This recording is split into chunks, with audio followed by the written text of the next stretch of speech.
जय श्री कृष्ण। जय श्री कृष्ण। जय सिया राम। जय श्री राम।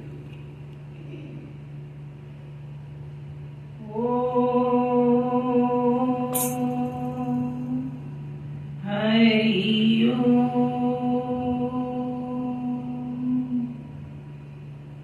श्री गणेशाय नमः। श्री सरस्वते नमः। श्रीमते रामानुजाय नमः। लक्ष्मीनाथ समारंभां नाथयामुन मध्यमाम् अस्मदाचार्य पर्यन्तां वन्दे गुरु परम्परां। वन्दे गुरु परम्परां।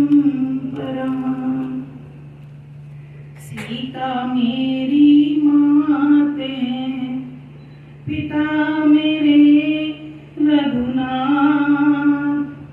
इन दोनों के चरणों में मेरा कोटि कोटि प्रणाम।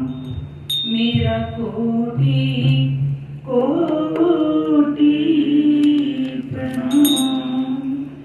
आए हैं तू प्रेम से, लो हरि का नाम। सब भक्तों को इस दासी की जय जय सीताराम।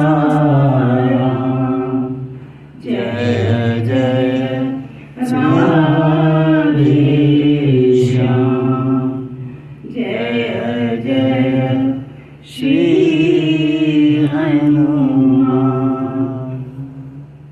श्री रामायण प्रारंभ करूं, सुनो भक्त हनुमान। आसन आने विराजियो, कथा सुनो भगवान। सियावर रामचंद्र जी की जय। पवन सुत हनुमान जी की जय। उमापति महादेव की जय। बोलो रे भाई सब संतन की जय। मंगल भवन मंगल हारी, प्रभु सुत अजर बिहारी। सिया राम चरण सब जग जानी, करऊं प्रणाम जोरी जुग पानी। करऊं प्रणाम जोरी जुग पानी।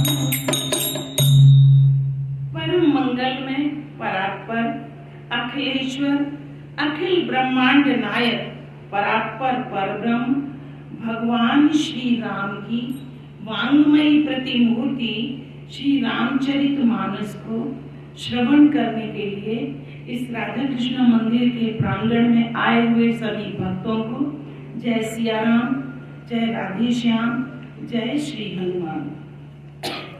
पीछे हमने सुना कि सीता जी मान नहीं रही हैं, राम जी के साथ बन जाने के लिए तैयार हैं। और राम जी जब देखा, बहुत समझाया उनको, पर वह नहीं मानी। वन में क्या क्या दुख मिलेंगे सब उन्हें एक एक करके समझाया, परंतु सीता जी नहीं मानी। उन्होंने कहा कि मैं सब कुछ जानती हूँ, परंतु मैं ये जानती हूँ कि सबसे बड़ा दुख पति के वियोग में रहने का है। मुझे बन जाने का इतना बड़ा दुख नहीं है। पति के वियोग से जो मैं यहाँ रहूंगी वह मेरे लिए सबसे बड़ा दुख है। और यदि आप मुझे 14 वर्षों के लिए यहाँ छोड़कर जाएंगे तो मुझे नहीं लगता कि मेरे प्राण फिर ये रह पाएंगे। आपके साथ रहूंगी तो आपके चरण कमलों को मुझे देखते हुए मुझे मार्ग में चलने वाली थकावट या कुछ भी मुझे नहीं पता चलेगा। मैं पसीने से युक्त आपके श्याम सलोने मुखड़े को देखकर मुझे दुखों को याद करने की फुर्सत ही कहाँ होगी, मुझे अवकाश ही कहाँ होगा जो मुझे दुख याद आए। मुझे दुख याद नहीं आएंगे क्योंकि मैं तो आपके चरणों को और आपके श्याम सलोने मुखड़े को देखते देखते ही मुझे वह दुख कुछ पता नहीं चलेंगे, मुझे अवकाश ही कहाँ रहेगा। जब प्रभु ने देखा कि ये किसी भी तरह मानने वाली नहीं है तो प्रभु ने कहा कि अब तुम ऐसा करो कि तैयार हो जाओ, साथ चलने की तैयारी करो। और जब माता कौशल्या ने देखा कि सीता जी अब नहीं रुकेंगी, वे साथ जाना चाहती हैं, तो समय उचित जो उस समय उचित था, माता कौशल्या ने सीता जी को वो सारी शिक्षा और आशीर्वाद उनको दिए। ये सब हो ही रहा था कि तब तक बड़े अधीर से दौड़ते हुए लक्ष्मण जी वहां पहुंचे। लक्ष्मण जी वहां पहुंचे और लक्ष्मण जी ने एकदम आंसुओं से भरे हुए उनके नेत्र हैं, शरीर उनका थर थर कांप रहा है और उन्होंने राम जी के चरण पकड़ लिए और मन में विचार कर रहे हैं। चरण तो राम जी के पकड़े हैं परंतु मन में विचार क्या चल रहा है कि प्रभु मुझे साथ ले जाएंगे या छोड़ जाएंगे। मन में ये विचार उनके चल रहा है कि पता नहीं प्रभु मुझे साथ ले जाएंगे या छोड़ जाएंगे। राम जी ने लक्ष्मण जी को भी वही कहा कि हे लक्ष्मण, तुम्हें यहाँ रहकर माता पिता परिवार प्रजा गुरुजन सबकी सेवा करनी चाहिए। तुम यहीं रहो अयोध्या में। इस समय पिता वृद्ध हैं और बीमार हैं। यहाँ दोनों भाई भी नहीं हैं अपने, भरत और शत्रुघ्न, वे भी गए हुए हैं, तो तुम्हें यहीं रहना चाहिए। परंतु लक्ष्मण जी के कुछ समझ में नहीं आ रहा है, चुप बैठे हुए हैं। बाद में बोलने लगे कि मैं तो आपके स्नेह में पला हुआ एक छोटा सा बच्चा हूँ। मैं तो आपके स्नेह के अलावा मेरे तो माता पिता गुरु जो कुछ भी हैं आप हैं। मैं आपके सिवा और किसी को कुछ जानता नहीं, मैं कुछ नहीं जानता। जब इतनी बात सुनी तो राम जी को लगा कि ये हृदय से बहुत ज्यादा डरे हुए हैं और ठीक नहीं है अब इनको भी यहाँ छोड़ना। तो उन्होंने भी कह दिया कि ठीक है, फिर तुम भी माता श्री से जाके आज्ञा लेकर आइए। आगे की कथा आज सुनते हैं। मंगल भवन मंगल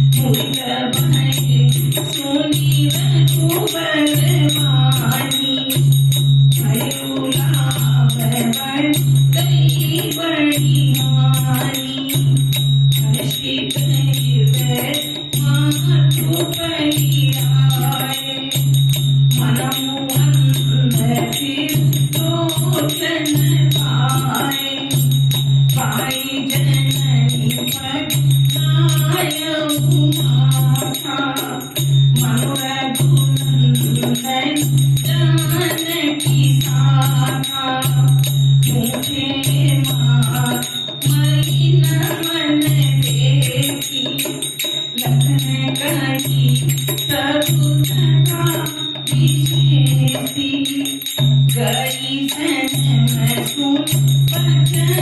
कठोरा ग्रही देखे तब जनु चौरा कहने लगे हुआ अनरत आयु यही सने अवस करवय आयु मानते पिता सबय सकुनाई जाए संग बिकाई किनाई।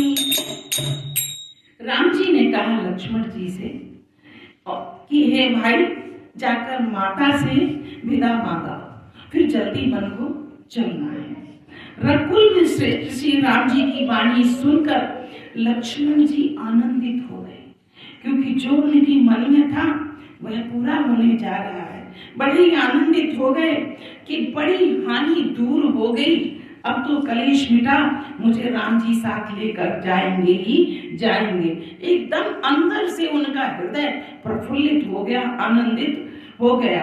वे हर्षित हृदय से माता सुमित्रा जी के पास आए, मानो अंधे ने नेत्र पा लिए हों, अंधे ने नेत्र पा लिए हों, इतने प्रसन्न।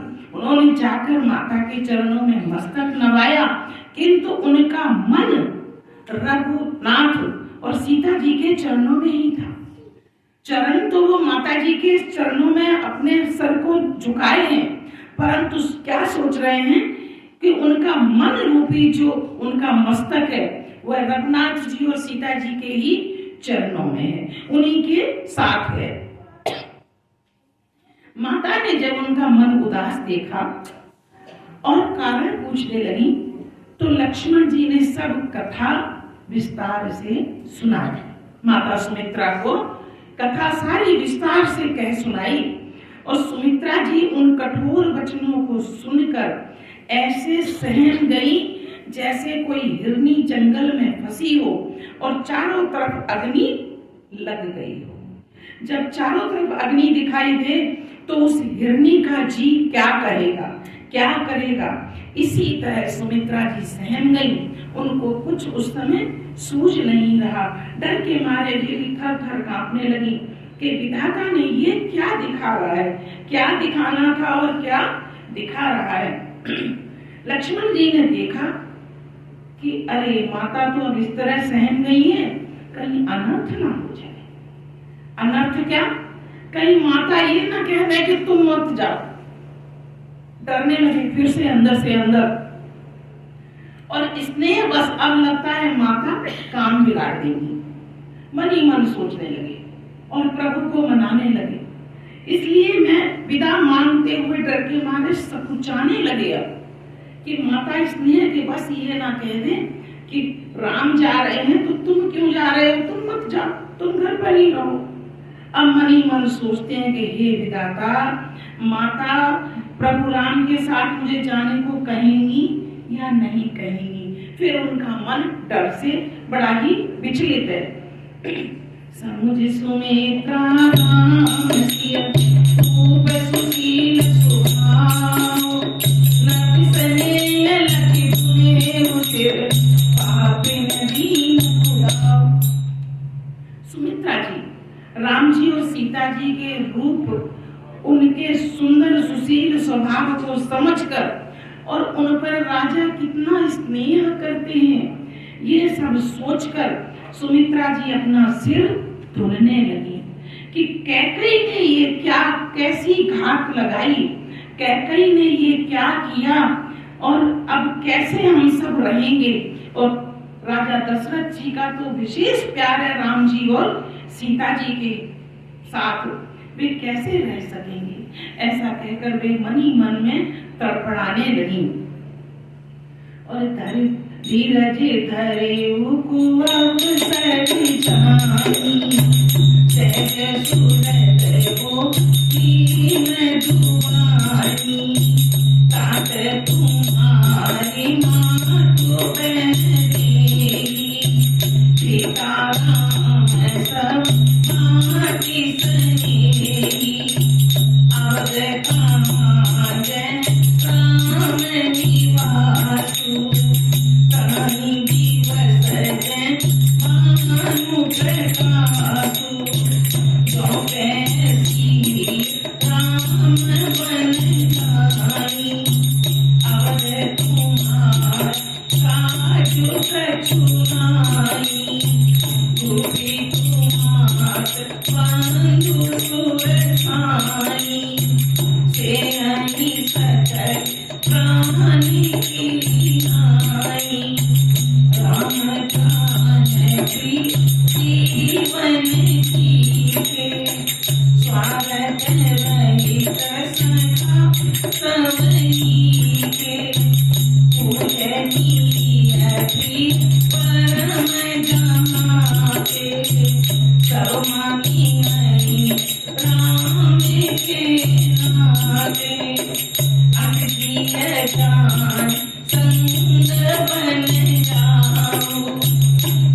परंतु सुमित्रा जी ने श्री राम जी और सीता जी के रूप और शील को स्वभाव को समझकर मनी मन बड़ी घबरा रही हैं कि राम जी के प्रिय हैं। यदि ऐसा होगा तो पूरे परिवार का और पूरी प्रजा का, अयोध्या की प्रजा का क्या हाल होगा। परंतु कुछ समय जानकर और धैर्य धारण किया और स्वभाव से ही हित चाहने वाली माता सुमित्रा कोमल वाणी से बोली कि हे तात, जानकी जी तुम्हारी माता है। हे लक्ष्मण, जानकी तुम्हारी माता है और रघुनाथ आपके पिता हैं। वह सब तरह से तुमको स्नेह करने वाले हैं, सब तरह से तुम्हारा ध्यान रखने वाले हैं। और जहाँ श्री राम जी का निवास होता है वही समझिए आपके लिए अयोध्या है। जहाँ राम रहेंगे वही आपके लिए अयोध्या है, क्योंकि जहाँ सूर्य का प्रकाश होता है वहाँ दिन ही होता है। अगर सूर्य निकला हुआ हो तो कोई कह सकता है कि रात है? नहीं कह सकता। तो जहाँ सूर्य है वहीं दिन है, जहाँ सूर्य का प्रकाश है। तो राम वन को जाते हैं तो हे पुत्र, हे लक्ष्मण, तुम्हारा अयोध्या में कोई काम नहीं है, तुम्हारा यहाँ अयोध्या में कोई काम नहीं है। गुरु, पिता, माता, भाई, देवता और स्वामी, इन सब की सेवा प्राण के समान करनी चाहिए। फिर श्री रामचंद्र जी तो प्राणों के भी प्राण हैं, इन सब की सेवा करनी चाहिए, सबका कहना मानना चाहिए। परंतु प्रभु राम तो इनके भी प्राणों के प्राण हैं, माना इससे भी ऊपर है, हृदय भी जीवन है और सभी के स्वार्थ रहित सखा हैं। उन्हें कोई स्वार्थ नहीं है किसी से, वे तो स्वार्थ रहित सखा हैं और सभी के प्रिय हैं। जगत में जहाँ तक पूजनीय और परम प्रिय लोग हैं वे सब भगवान राम के नाते से ही नाता जुड़ा हुआ है उनसे। भगवान राम की कृपा से ही सब परिवार से, सबसे नाता जुड़ा हुआ है। मानने योग्य सब, जब राम जी की कृपा है तो ही सब मानने योग्य हैं। हृदय में ऐसा जानकर हे तात, उनके साथ बन जाओ और इस जगत में जन्म लेने का, जीने का फल लाभ उठाओ। इस जगत में जो तुम आए इसका लाभ तुम्हें तभी मिलेगा जब तुम प्रभु राम की और जानकी जी की सेवा करोगे, उनके साथ रहोगे, तो ही तुम्हारा जीवन सफल है। ऐसा माता ने शिक्षा दी। भूरी भागी भाजन भयो, कोई समेत बलि खाओ, जो तुमरे मनि ठाढ़ि थयो, कीन राम बस खाओ। हे पुत्र, हे लक्ष्मण, मैं बलिहारी जाती हूँ तुम्हारे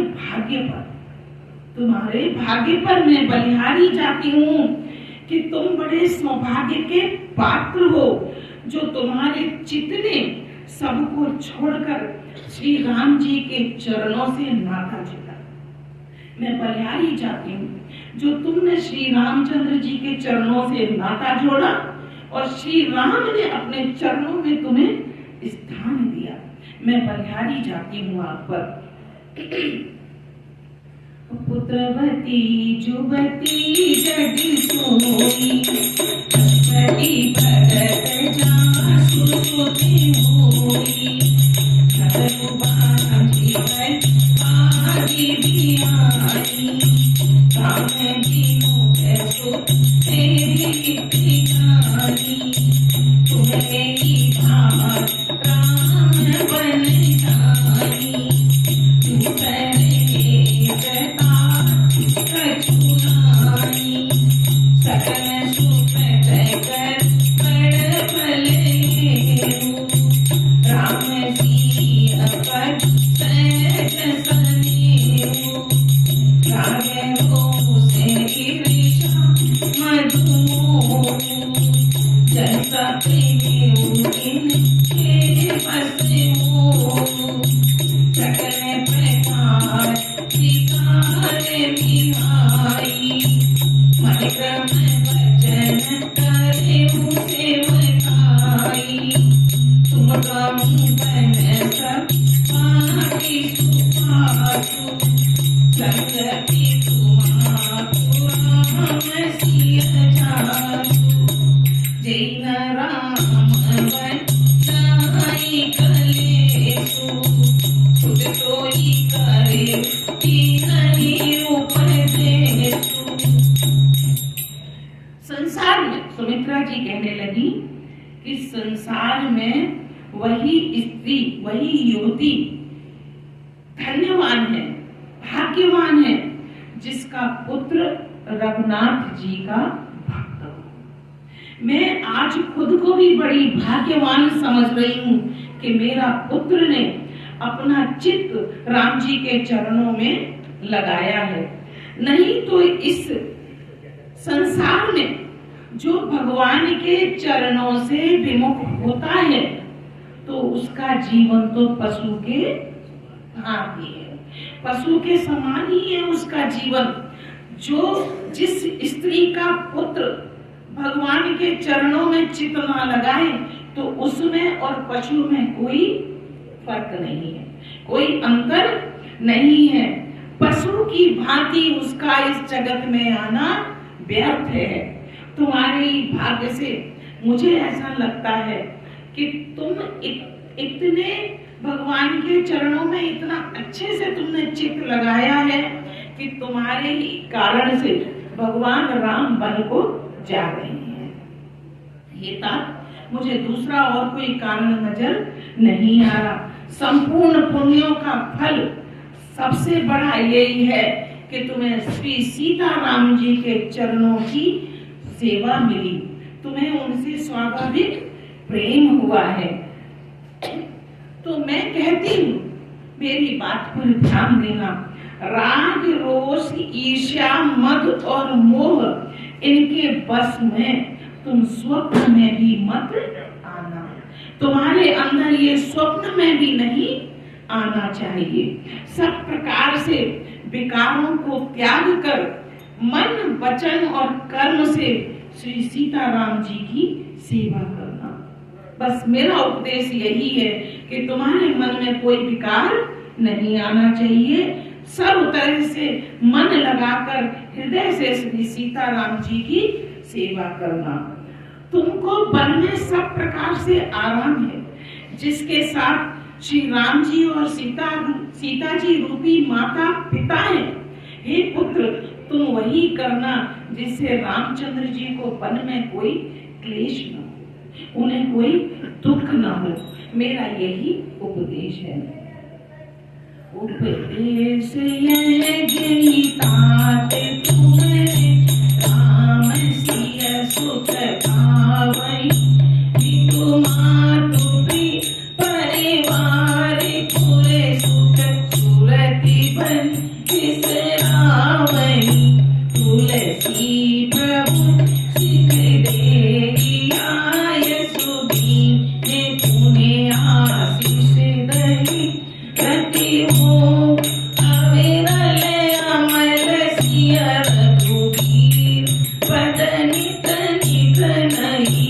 ये ताज मेरा यही उपदेश है। अर्थात तुम तुम वही करना जिसमें वन में तुम्हारे कारण श्री राम जी और सीता जी सुख पावे। पिता माता प्रिय परिवार तथा नगर के सुखों की याद भूल जाए। तुम उन्हें इतना सुख देना कि उन्हें किसी की भी याद ना आवे। तुलसीदास जी कहते हैं कि सुमित्रा जी के इस प्रकार लक्ष्मण जी को शिक्षा देकर, जब सुमित्रा जी ने इस प्रकार लक्ष्मण जी को शिक्षा दी और वन जाने की आज्ञा दी, फिर आशीर्वाद दिया, सीता जी और रघुवीर जी के चरणों में तुम्हारा निर्मल निष्काम और अनन्य प्रेम नित नित नया हो, ऐसा उन्होंने आशीर्वाद दिया। मातु चरण सिर नाय चले तुरत संग आगुरे सम तोड़ाए मनो भाग मधु भागवत। माता के चरणों में सिर नवाकर हृदय में डरते हुए कि अब कोई और नया विघ्न ना आ जाए, अब कोई और नया विघ्न ना आ जाए, लक्ष्मण जी तुरंत इस तरह चल दिए जैसे सौभाग्यवश कोई हिरण कठिन फंदे को तोड़ाकर भाग निकला हो, कि गले में फंदा पड़ गया हो और वो फंदा जल्दी से छुटा के और वो भाग लिया हो। इस तरह लक्ष्मण जी वहां से भागे कि माता से तो आज्ञा मिल गई है, अब कोई नया और कुछ शुरू ना हो जाए, कोई और बंधन बीच में न आ जाए।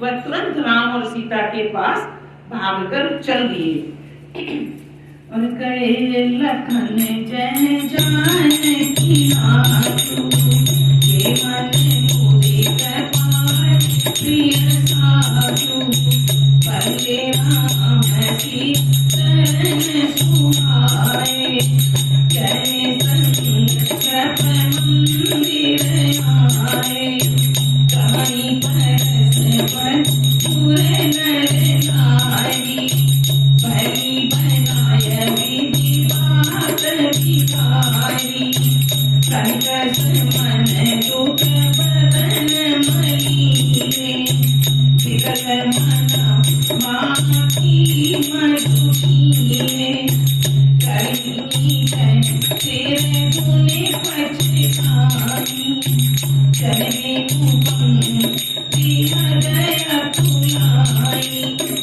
भाई बड़ी वीर भूप दरवारा बड़ी न जा देवी सारे अपारा सचिव उठाए राम बैठाए कवि प्रिय भजन राम पधुराए। लक्ष्मण जी वहां गए जहाँ श्रीनाथ जी और श्री रामचंद्र जी और जानकी जी बैठे हुए थे। पिताजी के पास वहां लक्ष्मण जी भी दौड़कर पहुंच गए। प्रिय का साथ पाकर मन में बड़े ही प्रसन्न हुए कि राम जी और सीता जी बैठे हुए हैं, चले तो नहीं गए कहीं। उनके मन में बड़ा डर था, एक एक पल उनको भारी लग रहा था।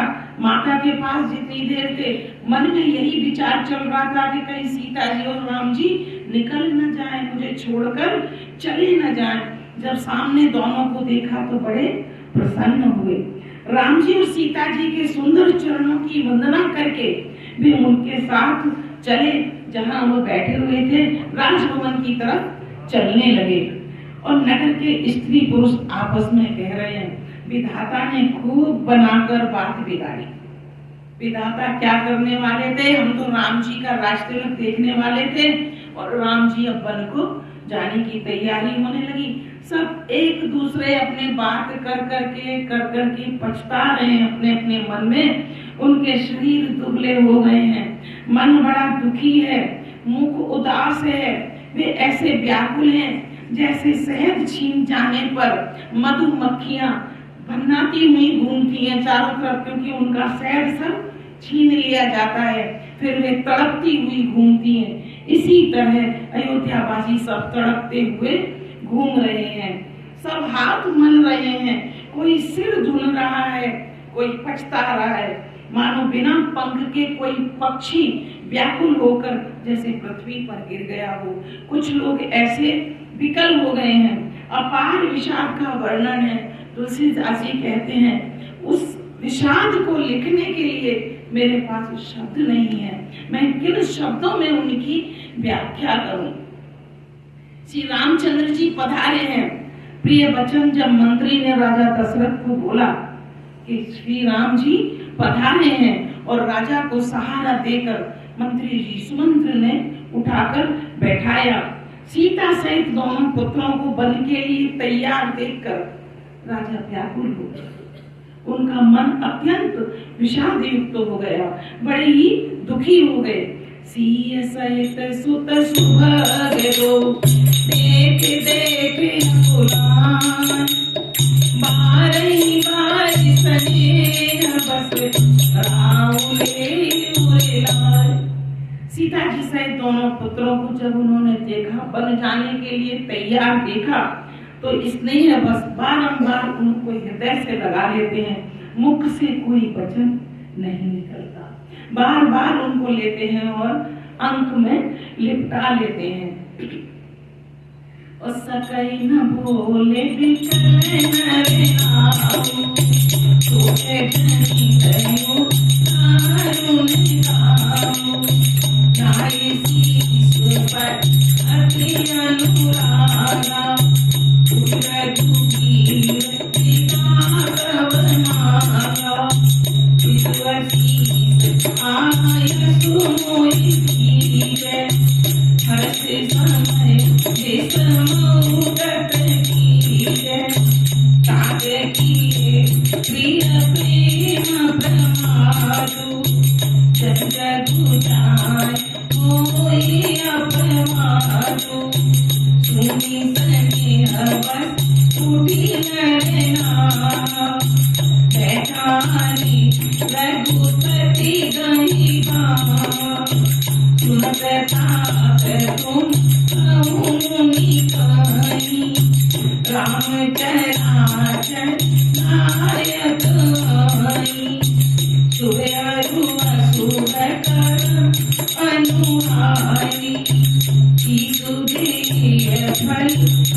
राजा व्याकुल है, बोल नहीं सक रहे, शब्द नहीं है।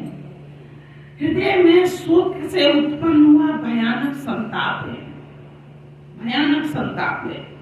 तब रकुल के वीर रामचंद्र जी ने अत्यंत प्रेम से चरणों में सिर नवाकर उठकर विदा मांगी कि पिताजी अब हमें चलना चाहिए, अब हमें चलना चाहिए। हे पिताजी मुझे आज्ञा दीजिए, मुझे आशीर्वाद दीजिए। और हर्ष के समय आप ये शोक क्यों कर रहे हैं? हर्ष के समय आप ये शोक क्यों कर रहे हैं? हे तात, प्रिय के प्रेम वश कर्तव्य कर्म में त्रुटि करने से आपका यश जाता रहेगा। आप अपने मेरे प्रेम के वश होकर यदि आप अपने कर्म से विमुख हो जाएंगे, आप अपने कर्तव्य में त्रुटि कर देंगे, गलती कर देंगे, तो जगत में आपका यश खत्म हो जाएगा। आप त्रुटि मत कीजिए, मुझे आज्ञा दीजिए, नहीं तो आपकी इस जगत में बहुत निंदा होगी कि वचन देकर और फिर राजा ने वह वचन को निभाया नहीं।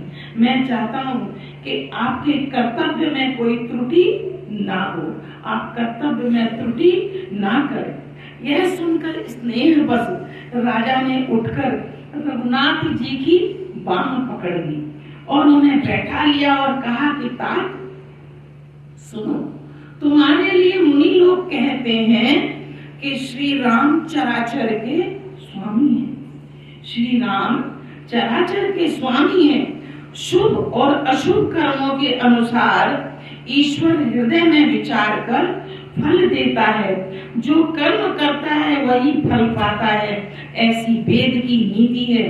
तो ये सबको ही कहते हैं, ये सबको ही कहते हैं।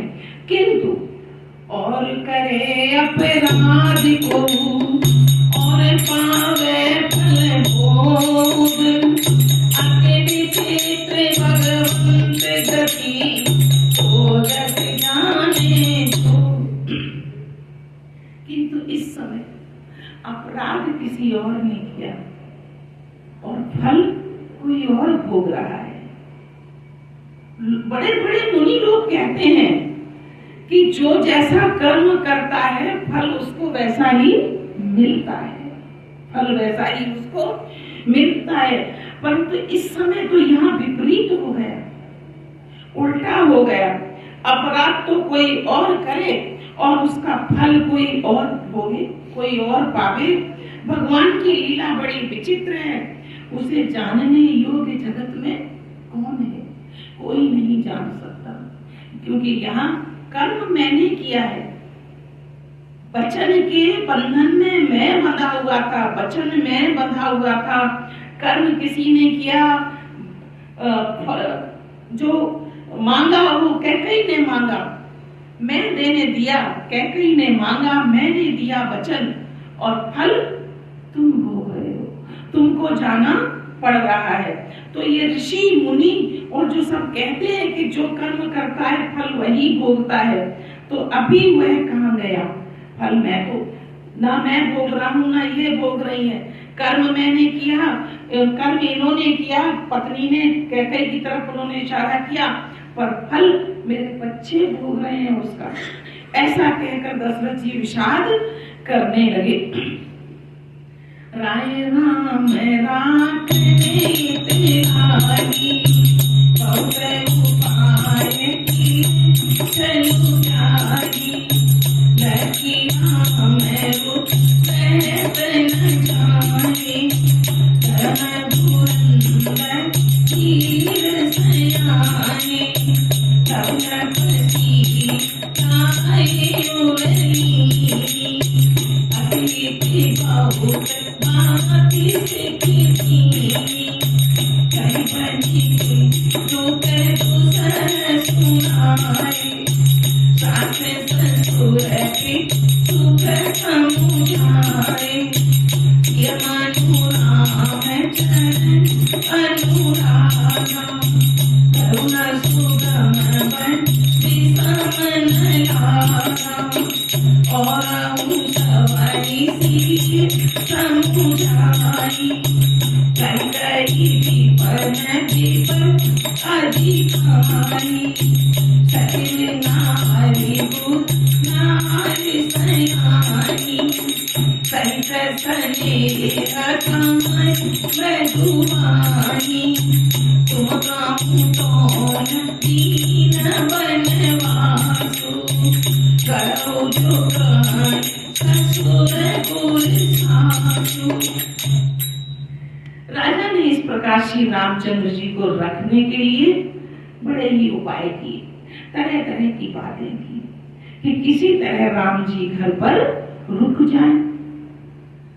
पर जब उन्होंने धर्म धुरंधर धीर और बुद्धिमान श्री राम जी का रुख देख लिया कि वह रहते हुए न जान पड़े, उन्हें लग गया कि राम जी अब किसी भी तरह घर पर नहीं रुकेंगे।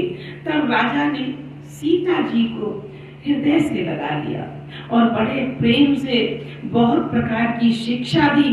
वन में दुसह दुख कहकर सुनाए कि वन में क्या क्या दुख मिलेंगे। फिर सास ससुर तथा पिता के पास रहने के सुखों को भी समझाया कि तुम यदि घर पर रहोगी तो यहाँ कितना सुख रहेगा। परंतु सीता जी का मन श्री रामचंद्र जी के चरणों में अनुरक्त था, इसलिए उन्हें घर अच्छा नहीं लग रहा था और न वन भयानक लग रहा था, क्योंकि राम जी जब साथ हैं और प्रभु जिसके साथ हैं तो उसको डरने की क्या जरूरत है, उसे तो सब जगह मंगल ही मंगल है। तो सीता जी के मन में बिल्कुल भी घर रहने की कोई लालसा नहीं थी। वे सीता जी के चरण, राम जी के चरणों में उनका अगाध प्रेम था। फिर अब सब लोगों की वन में विपत्तियों की अधिकता बता बताकर सीता जी को समझाया।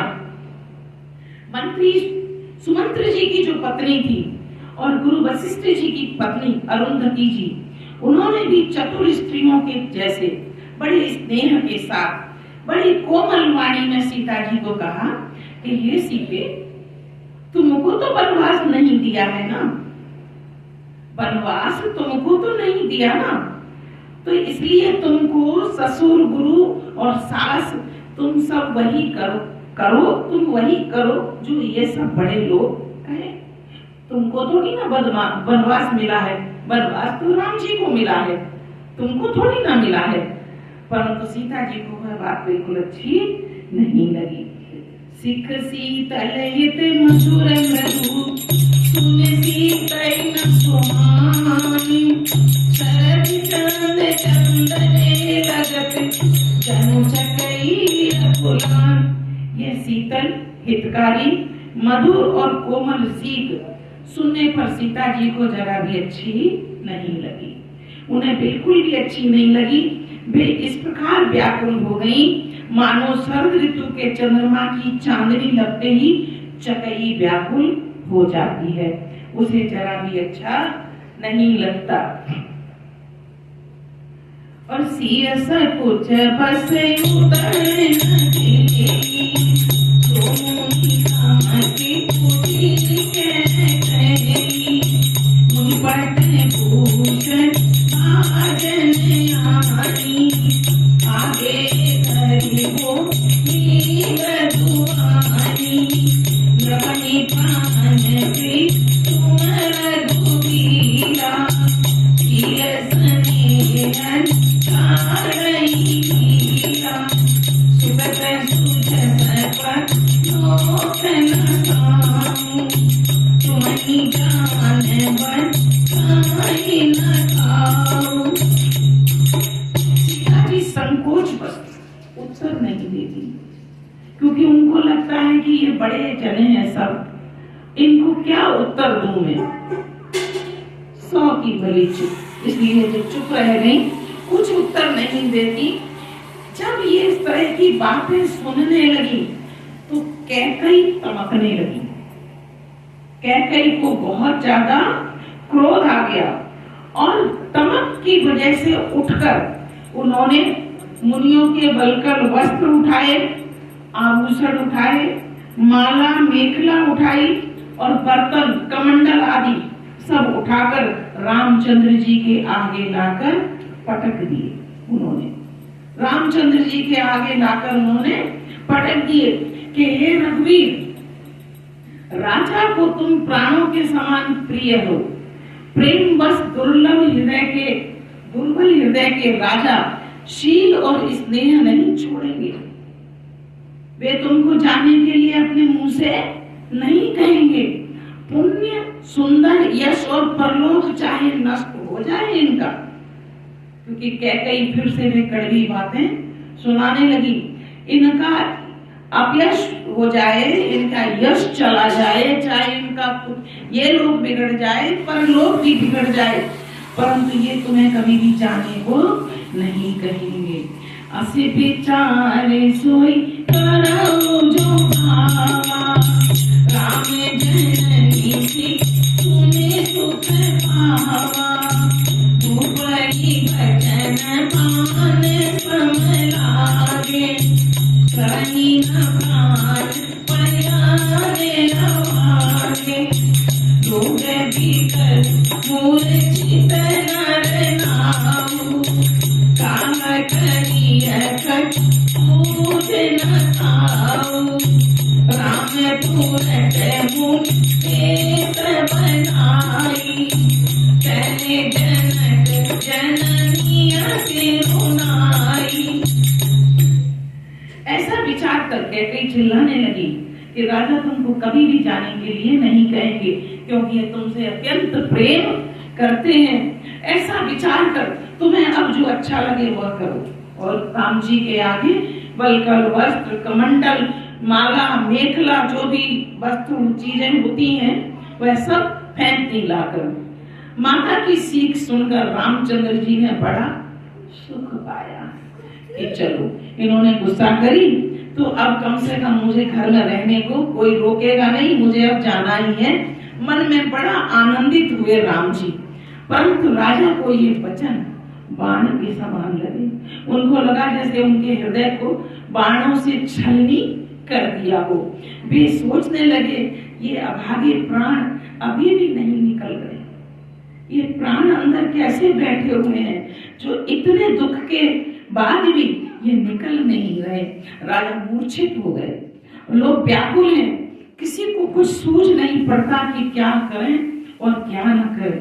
श्री रामचंद्र जी तुरंत मुनि का वेश बनाकर और माता पिता को सिर नवाकर चले गए। सजीवनि साजु समाज सब वनिता बंधु समेत, बंदिवे प्रभु चरण प्रभु चले कर सवई अचेत। वन का सब साज सामान सजकर वन के लिए आवश्यक वस्तुओं को साथ में लेकर श्री रामचंद्र जी, सीता जी और लक्ष्मण जी के साथ ब्राह्मण और गुरुओं के चरणों की वंदना करके सबको अचेत करके चल दिए। आज की कथा को यहीं स्थगित करती हूँ। आगे की कथा अगले संडे को सुनेंगे। श्री रामायण समाप्त करूं, सुनो भक्त हनुमान, जहाँ कहूँ राम चरित्र होए ता तुम करो बयान। सियावर रामचंद्र जी की जय, पवन सुत हनुमान जी की जय, उमापति महादेव की जय। बोलो रे भाई सब संतन की जय। परम पूज्य तुलसीदास जी महाराज की जय।